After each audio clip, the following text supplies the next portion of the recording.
Edwin de los Santos breaks his silence regarding the Keyshawn Davis fight fallout. It didn't happen. He got paid. He explains that Keyshawn Davis did this intentionally. Yeah, that's right. You heard it. Intentionally. The shoving, pushing, missing weight.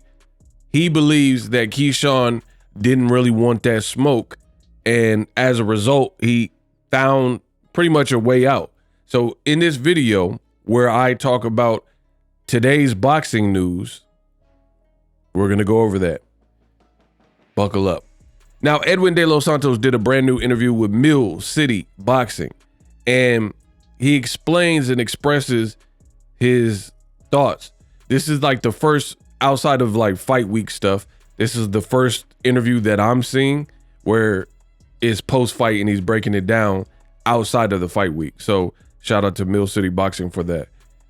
He says, quote, "I believe Keyshawn Davis didn't want to fight. If you go back and look at the press conference, I believe the reason he pushed me was to provoke me to slap him back so he could get out of the fight by having a cancellation." He goes on to say that he looked well and could have done it making the weight, but he did what he needed to do to get the advantage. If you look at his physique, he looked like he had trained, but didn't want to do the work to cut the extra weight. I believe he didn't want to agree on the rehydration clause and the $1 per pound penalty, and Keyshawn didn't want to agree on those terms to make the fight still happen. Man. So, ego thoughts. Listen, this is going to haunt Keyshawn Davis. Here's why. For starters, people are calling you a duck. This doesn't help any now that Edwin is breaking his silence and being like, yo, I think he could have made weight, but he wanted an advantage and he was basically insecure and looking for a way to get this fight canceled. And he found it, right? Doesn't help you at all. Looks terrible. Unprofessional. Makes it look like you didn't want no smoke. All that. And the whole week, the fight week, was pathetic. Everything about it. From Keyshawn missing weight on the scale to eating popcorn, acting like you don't care the day of the fight, then watching his brother get whooped by Nair Albright, an R&B singer. It's kind of hard for me to say this. It's coming from the heart. It's been a long time coming, but we done been. I do, but you know, we should go our separate. Tell me what we should stand. Oh my gosh, bro. I cracked myself up. I love my job. But anyway, I wish I could sing, but sorry, I can't. Anywho, you got beat by a singing ninja, right? Bad. Like, not even a competitive fight. It was really dominant by Albright. Then, that's already like 2 L's. Missing weight, getting your fight canceled. That's like 2-3 L's right there. And then your brother losing, another L.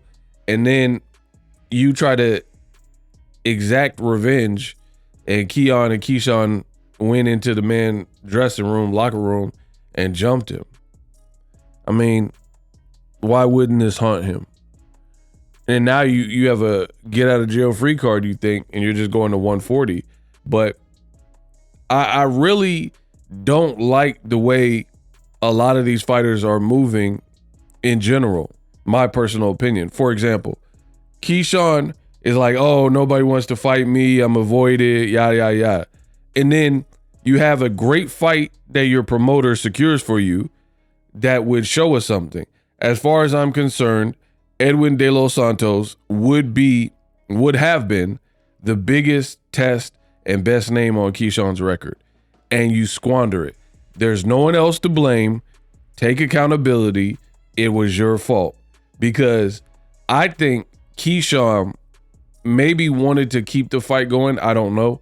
But he wanted it with amended rules unbeknownst to Keyshawn opponent, Edwin de los Santos, meaning he wanted to miss weight to have an advantage, and he wasn't comfortable hitting the 135 on the scale like normal, making the contracted weight, and then fighting Edwin de los Santos. So that is kind of like a duck if you're circumventing rules that you agreed to, and then the fight gets canceled because your opponent ain't letting that fly. Now, if a fighter does this like Ryan Garcia, and then Devin Haney and Bill Haney have no regard for their talent and they just accept it and don't like really stagnate Ryan from growing the next day and or cancel the fight, then at that point it's kind of fair game. But Edwin's team was smart. They did the right thing and they pulled their man out, still got paid for it. And Keyshawn just got to deal with the ridicule. So this looks very bad how it all played out for Keyshawn Davis. And with the drama that ensued with the jumping, DB3 is in shambles. And like I said, it looks bad because these fighters claim to be like, I'm the boogeyman. You had a great fight in front of you and you ruined it by not hitting your weight or trying to game the system. Either way, it's your fault, whether you were miss weight organically or not. I don't believe it was organic. I think you wanted the edge, but don't matter. You're a professional, or you're supposed to be professional, and you weren't. So it is what it is. And then before the fight, before the weigh-in, he was talking about Murataya, who just got elevated because Lomachenko officially retired. He's talking about he not fighting Murataya because there's no point. Bro, this is what hurts boxing. When fighters act like they're too tough for their own good and no one wants to fight them, and then there's good fights, lucrative fights, and then they choose not to take those fights or they discount them. Like, why should I fight Murataya? Because you were at 35 and he just got elevated and he's a good fighter. He fought Tevin Farmer before William Zepeda and he actually hurt Tevin Farmer late in the fight, right? And now he's a champion.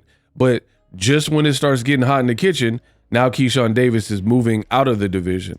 So I don't really know what Keyshawn's next move is going to be, but this has to be utterly disappointing.